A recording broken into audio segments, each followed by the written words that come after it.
Hello everyone, once again welcome back to mathematics student YouTube channel here. So आज के इस video में हम CSIR नेट दिसंबर 2023 क्वेश्चन पेपर का क्वेश्चन डिस्कस करने वाले हैं। क्वेश्चन अब इस पोर्शन में हमने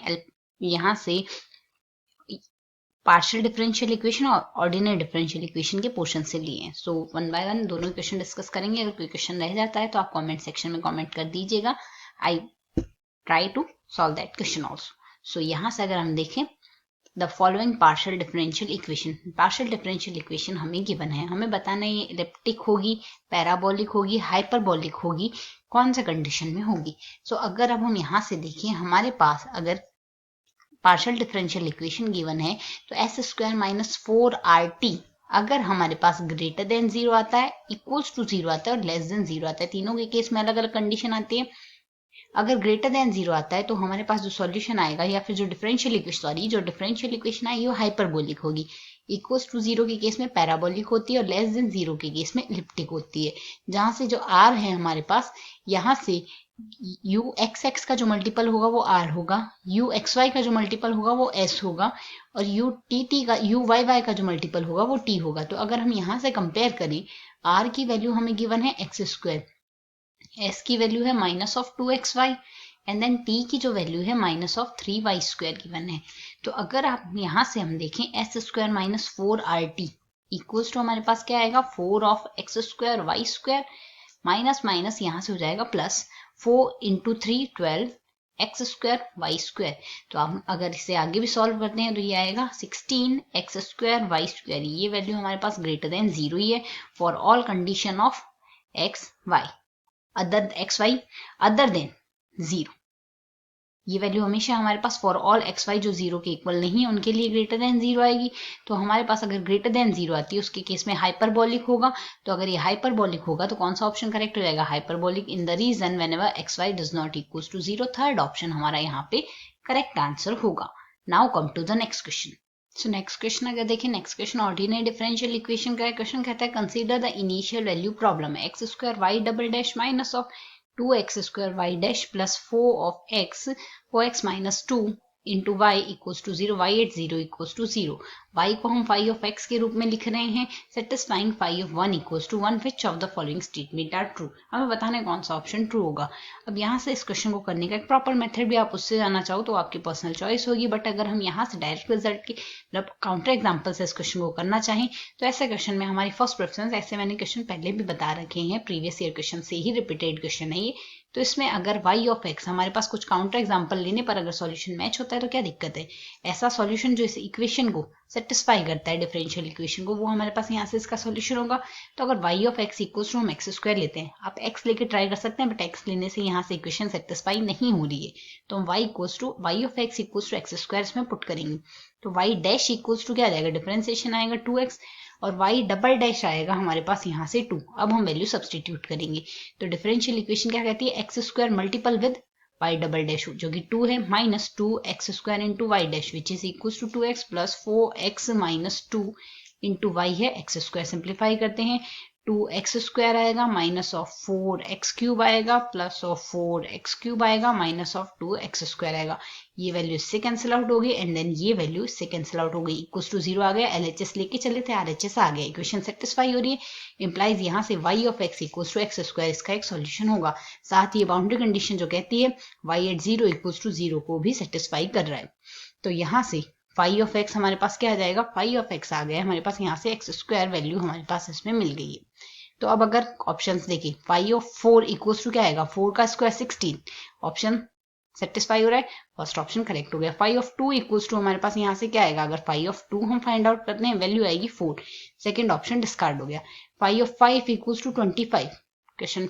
ऑप्शन फुलफिल हो रहा है। फाई ऑफ 3 इक्वल्स टू आ रहा है हमारे पास 9, तो ये ऑप्शन भी डिस्कार्ड हो जाएगा। तो यहाँ से इस क्वेश्चन में ऑप्शन सेकंड और फोर्थ डिस्कार्ड हो गए, first and third are correct options here. तो यहाँ से डायरेक्ट काउंटर एग्जाम्पल की सहायता से आप इजीली इस क्वेश्चन को कर सकते हैं। अगर प्रॉपर मेथड से जाएंगे तो कम से कम 15 मिनट आपको आराम से लग जाएंगे। Now come to the next question. ये तो हमने काउंटर एग्जांपल से कर लिया, यहाँ से मतलब सॉल्यूशन अज्यूम कर लिया, जो फुलफिल हुआ उसका सही कर दिया और जो ऑप्शन डिस्कार्ड हुए उनको डिस्कार्ड कर दिया, बाकी ऑप्शंस को करेक्ट कर दिया। इसके अलावा एक यहाँ से अगर इस इक्वेशन को देखें तो यहाँ से सीरीज सॉल्यूशन में आएगा। तो इसके लिए अगर हम यहाँ से इसके आइडेंटिकल इक्वेशन लिखें, इंडिशियल इक्वेशन हमारे पास क्या लिखी जाएगी, r into R minus one प्लस h1r plus h2 equals to 0 लिखा जाता है। जहाँ से जो h1 होगा यहाँ से वो हमारे पास से सिंगुलर सॉल्यूशन सिंपल रूट के लिए आएगा, यहाँ से लाइक ए लिखा जाएगा, x इक्वल्स टू 0, यहाँ से इसके लिए आएंगे यहाँ से इसके सिंगुलर सॉल्यूशंस। तो यहाँ से इसके लिए x इक्वल्स टू 0 के लिए हम देखें यहाँ से h into 2x² upon x² आ जाएगा, विच इज इक्वल्स टू यहाँ से ओवरऑल वैल्यू 0 आएगी, एक्सटेंडिंग टू 0 पे 0 ही आएगी। नेक्स्ट है h2 लिखने का तरीका, h2 आएगा लिमिट एक्सटेंडिंग टू 0, यहाँ से x² है हमारे पास into 4x minus 2 upon x² आएगा, यहाँ से ये वैल्यू आएगी px, इसको px और qx में अगर रिज्यूम करें तो p अपॉन x² और q अपॉन x² का फॉर्मेट हमने लिखा हुआ है यहाँ से, इक्वल्स टू इसकी वैल्यू हमारे पास यहाँ से -2 आएगी। अब हमने h1 और h2 की वैल्यू ही रिप्लेस करनी है। वैल्यू जैसे ही हम इसमें रिप्लेस करेंगे तो वैल्यू क्या आ जाएगी, r into R minus one, h1 की वैल्यू 0, h2 की वैल्यू -2 इक्वल्स टू 0, तो r² minus r minus 2 equals to 0। So overall r की वैल्यू यहाँ से रूट्स क्या बन जाएंगे, एक तो -1 बनेगा, एक 2 बनेगा, तो y इक्वल्स टू सॉल्यूशन क्या बन गया, c1 x² plus c2 x की power -1 which is equals to c2 upon x। अब हमें काउंटर कंडीशन क्या दी हुई है, 0 पे वैल्यू क्या है, एक तो हमारे पास 0, तो 0 पे वैल्यू अगर 0 है और 1 पे वैल्यू 1 है, तो यहाँ से सॉरी ये y की वैल्यू है, तो 0 पे वैल्यू 0 पे value y at 0 equals to 0, तो this one is implying x equals to 0 पे 0 तभी बन सकता है जब हमारे पास c2 0 हो, अदरवाइज ये डिफाइन नहीं होगा, तो c2 तो आ गया 0, तो y इक्वल्स टू हमारे पास क्या आ गया, c1 x²। तो इसी फॉर्मेट से अगर 1 पे 1 आ रहा है हमारे पास, तो यहाँ से c1 की वैल्यू क्या आ गई, इस कंडीशन से 1 आ गई, तो ओवरऑल हमारे पास x² इसके लिए फंक्शन बन गया। Thank you. Consider the Cauchy problem for the wave equation. Wave equation हमें गिवन है यहाँ से u tt minus 4 u xx equals to 0 where x is between minus infinity to plus infinity greater than 0, then u at x0 equals to exponential minus 1 upon x² whenever x does not equals to 0 and 0 whenever x equals to 0, and del u upon del t whenever x at 0 equals to x exponential minus x² for all x belongs to R, then which of the following is true। हमें बताना है कौन सा statement true होगा। तो अब अगर हम यहाँ से देखें, हमारे पास में वेव इक्वेशन के हिसाब से पहले पार्शियल डिफरेंशियल इक्वेशन के वीडियो बनाए हुए हैं, इसका सॉल्यूशन क्या होता है आप उस तरीके से देख सकते हैं। तो यहाँ से अगर हम देखें, हमने यहाँ से इसका इजीली इसका सॉल्यूशन चेकआउट करना है, सॉल्यूशन हो गया फिर, तो इसके सॉल्यूशन के लिए अगर हम यहाँ से देखें, इसका हमारे पास सॉल्यूशन बनेगा f of x plus C T plus f of x minus C T upon में आएगा हमारे पास यहाँ से 2 plus 1 upon 2c integration gzi और x plus C T x minus C T. कुछ इसी तरीके से यहाँ से इसका सॉल्यूशन आता है u ऑफ एक्स टी का। तो अगर हम यहाँ से देखें, हमने इसका सॉल्यूशन चेकआउट करना है, तो यहाँ से अगर हम चेकआउट करें तो हमने पॉइंट क्या दिया हुआ है, g की वैल्यू तो यहाँ से हमें गिवन है, g की वैल्यू जो गिवन है उसके अकॉर्डिंग अगर हम यहाँ से वैल्यू लें तो वैल्यू हमें यहाँ से क्या गिवन है, इसके लिए अगर हम यहाँ से देखें g की वैल्यू तो है हमारे पास यहाँ से x एक्सपोनेंशियल माइनस x² और f ऑफ x की वैल्यू हमारे पास यहाँ से whenever x does not equals to 0 x equals to 0 पे। तो अगर हम यहाँ से देखें, इसके लिए हमारे पास जो वैल्यू आ रही है एक्सपोनेंशियल में -1 अपॉन x² में आ रही है, like x plus C T लिखेंगे तो -1 अपॉन में हमारे पास यहाँ से कुछ वैल्यू बन रही है, 1 अपॉन में यहाँ से जो टर्म आएगी उसका स्क्वायर हो जाएगा, plus exponential minus x minus C T में भी यही तो आएगा, 1 अपॉन में जो टर्म आएगी हमारे पास यहाँ से उसका स्क्वायर हो जाएगा, अपॉन में आ जाएगा हमारे पास यहाँ से 2 और plus 1 upon 2c, 1 upon 2 into c की वैल्यू यहाँ से हमें क्या गिवन है, यहाँ से 4 वैल्यू है, तो यहाँ से आ जाएगा हमारे पास 1 अपॉन 4 इंटू यहाँ से वैल्यू आ जाएगी 8, इसकी वैल्यू तो 8 बन गई। इंटीग्रेशन यहाँ से हमें वैल्यू सारे पॉइंट्स पे अगर देखें 5t पर ही निकालनी है, 5t पर x की वैल्यू 5 लेंगे तो 5 माइनस 2t हो जाएगा और 5 माइनस 2t आ जाएगा, ये तो वैल्यू आएगी। तो यहाँ से वैल्यू हमारे पास क्या आ जाएगी, g एट जाई की वैल्यू हमारे पास यहाँ से क्या है, यहाँ से हमारे पास वैल्यू 8 नहीं आएगी, यहाँ से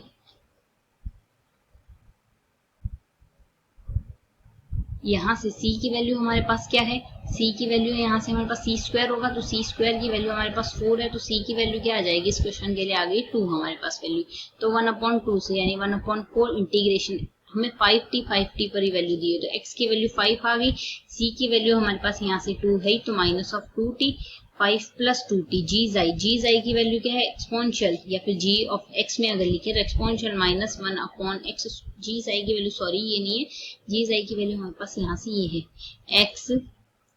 exponential minus x square, x के रेस्पेक्ट में इंटीग्रेट कर देते हैं, ये वैल्यू आ जाएगी। अब इसको सिंप्लीफाई करने के लिए हम यहाँ से ये मेथड काम में लेंगे, इसको हम यहाँ से 2 से मल्टीप्लाई कर देते हैं और 2 से ही इसको डिवाइड कर देते हैं, तो यहाँ से ये वैल्यू क्या हो जाएगी, सिंप्लीफाई करेंगे। अब हमने लिमिट क्या लेनी है, t टेंडिंग टू इनफाइनाइट, तो यहाँ से हमारे पास जो टर्म आएगी x प्लस सी टी और x माइनस सी टी में, यहाँ t भी तो आएगा टर्म में कुछ, मान लीजिए c के साथ m आ रहा है t आ रहा है, तो t टेंडिंग टू इनफाइनाइट पे 1 अपॉन इनफाइनाइट एक्सपोनेंशियल, यहाँ से इसकी वैल्यू हमारे पास क्या बन जाएगी, इसकी ओवरऑल वैल्यू, ये वैल्यू 1 की ओर टेंड करेगी कि e raise to the power 0, 0 implies 1, तो ये वैल्यू 1 की ओर टेंड करेगी, प्लस नेक्स्ट वैल्यू अगर देखिए ये वैल्यू भी 1 की ओर टेंड करेगी, तो यहाँ से अगर सॉल्व करते हैं तो 1/8 आ गई वैल्यू। इंटीग्रेशन यहाँ से अगर हम सॉल्व करें, इसको हम m मान ले या फिर r मान लेते हैं, तो एक्सपोनेंशियल माइनस r dr, इसमें चेंज रहेगा, अगर x की जगह एक्स स्क्वायर इक्वल्स टू हम यहाँ से लेके चल रहे हैं, let us take r then 2x dx equals to dr आ गया, ये वैल्यू आएगी, इंटीग्रेशन की लिमिट आ जाएगी, इसको सॉल्व करेंगे तो 2/2 यानी 1 बन गया, प्लस इसकी लिमिट अगर हम यहाँ से देखते हैं, यहाँ से हमारे पास जो भी टर्म आएगी, लाइक इसको वापस हम चेंज कर देते हैं, माइनस एक्सपोनेंशियल माइनस r आ गया, मतलब ओवरऑल वैल्यू आएगी minus exponential minus x square, limit आ गई 5 माइनस 2t, 5 प्लस 2t, तो जब भी लिमिट अप्लाई करेंगे t की वैल्यू आपको कहाँ टेंड करानी है, इनफाइनाइट पे टेंड करानी है, तो जैसे लिमिट रखी जाएगी तो यहाँ से ये वैल्यू 0 की ओर टेंड करेगी, अपर लिमिट में भी और लोअर लिमिट में भी, क्योंकि एक्सपोनेंशियल माइनस t में आ रही है वैल्यू, तो whenever t tending to infinite this one tending to 0, so overall ये टर्म 0 में गई, प्लस 1 आ रहा है, तो ओवरऑल यहाँ से इसकी वैल्यू क्या आ जाएगी 1 plus 0 which is equal to 1, तो इसकी लिमिट हमारे पास 1 आने से कौन सा ऑप्शन करेक्ट हो जाएगा, यहाँ से हमारा फर्स्ट ऑप्शन करेक्ट आंसर है। Now come to the next question. Next question हमें कहता है consider the Cauchy problem. Cauchy problem हमें गिवन है यहाँ से u del u upon del x plus del u upon del y equals to 1 where x y belongs to r cross 0 to infinite when u at x0 equals to kx, x belongs to r with a given real parameter k, for which of the following value of k does the above problem have a solution defined on r cross 0 to infinite में इसके लिए solution define है। तो अब अगर question देखें, question में हमें यहाँ से लैग्रेंजेस फॉर्म में इक्वेशन दी हुई है, तो dx अपॉन u लिख सकते हैं, इक्वल्स टू dy अपॉन में 1 आ जाएगा, इक्वल्स टू du अपॉन में 1 आएगा। पहले के दो टर्म्स को सिंप्लीफाई करेंगे, तो dx इक्वल्स टू क्या आ रहा है, सॉरी पहले फर्स्ट और थर्ड टर्म बोलेंगे, तो dx u du आ जाएगा, इंटीग्रेट कर देते हैं तो u स्क्वायर माइनस ऑफ यहाँ से u स्क्वायर अपॉन 2 आएगा, प्लस में आ रहा है इक्वल्स टू यहाँ से आएगा x प्लस इंटीग्रेशन कांस्टेंट ले लेते हैं c1, इसको सिंप्लीफाई कर लेते हैं तो ये आ जाएगा हमारे पास u square minus of 2x integration constant c1, इसको डैश मान लो तो ये 2c1 dash equals to c1 आ गया। एक इक्वेशन तो बन गई हमारे पास यहाँ से। इसी तरीके से इसको और सिंप्लीफाई करें, इन दोनों टर्म्स को लेंगे तो यहाँ से dy इक्वल्स टू क्या आ रहा है हमारे पास du, तो इंटीग्रेट कर देते हैं u minus y equals to हमारे पास क्या आ रहा है c2, ये आ गई इक्वेशन सेकंड। तो c1 इक्वल्स टू हम लेके चलते हैं फाई ऑफ c2, सिंप्लीफाई करेंगे, सिंप्लीफाई करने पर हमारे पास वैल्यू क्या आएगी, कोशी इक्वेशन में सॉल्व करेंगे तो यहाँ से वैल्यू बन जाएगी u square minus of 2x equals to phi of u minus y। Value substitute कर देते हैं, वैल्यू सब्सटीट्यूट करेंगे तो यहाँ से हम सिंप्लीफाई करेंगे तो वैल्यू क्या आ जाएगी, कंडीशन हमें क्या दी हुई है u एट x0, x0 पे वैल्यू हमारे पास क्या है kx, u at x, 0 equals to kx, y की जगह t की जगह हमने लेना है यहाँ से 0, तो u स्क्वायर की जगह k स्क्वायर x स्क्वायर आ जाएगा minus of 2x equals to phi at kx आएगा, ये वैल्यू आ रही है। इसको और सिंप्लीफाई कर देते हैं, और सिंप्लीफाई करते हैं kx को हम m मान लेते हैं, तो फाई ऑफ m अगर हम यहाँ से लेके चले let us take kx as m, तो यहाँ से हमारे पास x क्या आ जाएगा m upon k, value simplify करेंगे तो kx एज m आ रहा है, तो m square minus 2m upon k आ गई वैल्यू, ये आ गई। अब m की जगह हमने वैल्यू वापस रिप्लेस कर देनी है, वैल्यू वापस रिप्लेस कर देंगे तो वैल्यू क्या आएगी, phi of u minus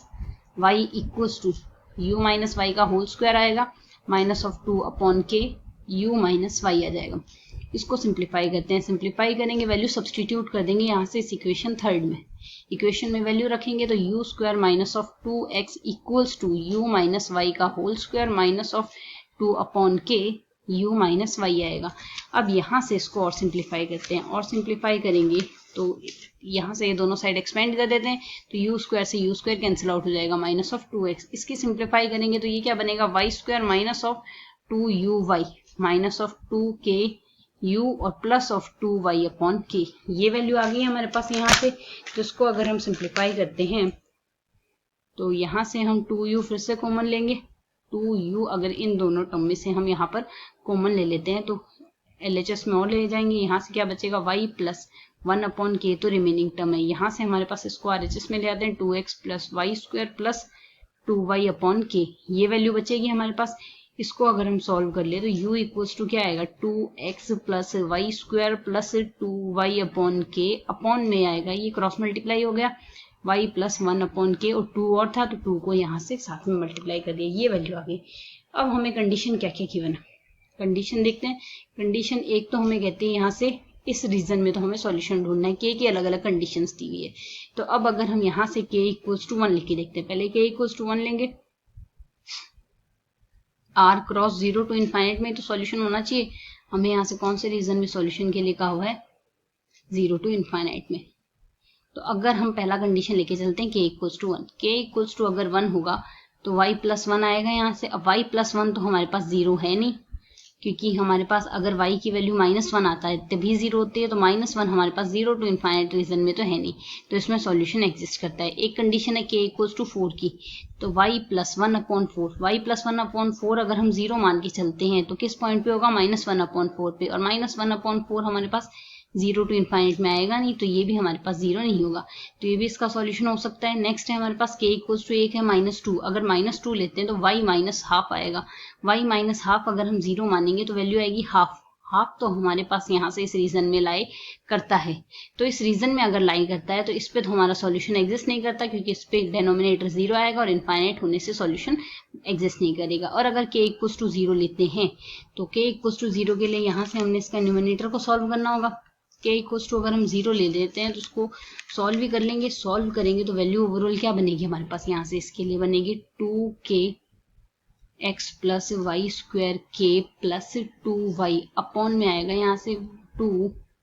into यहाँ से आ जाएगा y k प्लस 1, k से k कैंसिल आउट हो जाएगा ऊपर नीचे, यहाँ से k इक्वल्स टू आपने 0 लेना है तो ये टर्म गई 0 में, ये गई 0 में, तो यहाँ से आएगा 2y upon 2 equals to y आ रहा है, तो u equals to y solution हमारे पास एग्जिस्ट कर रहा है। तो यहाँ से सिर्फ एक कंडीशन के लिए सॉल्यूशन नहीं बना है, y इक्वल्स टू -2 के लिए, बाकी सबके लिए बन रहा है। तो यहाँ से हमें बताना है डज अबव प्रॉब्लम है सॉल्यूशन, तो यहाँ से k इक्वल्स टू 0 के लिए भी, k इक्वल्स टू 4 के लिए भी और k इक्वल्स टू 1 के लिए, सिर्फ 2 के लिए नहीं है। तो first, third and fourth options are correct here.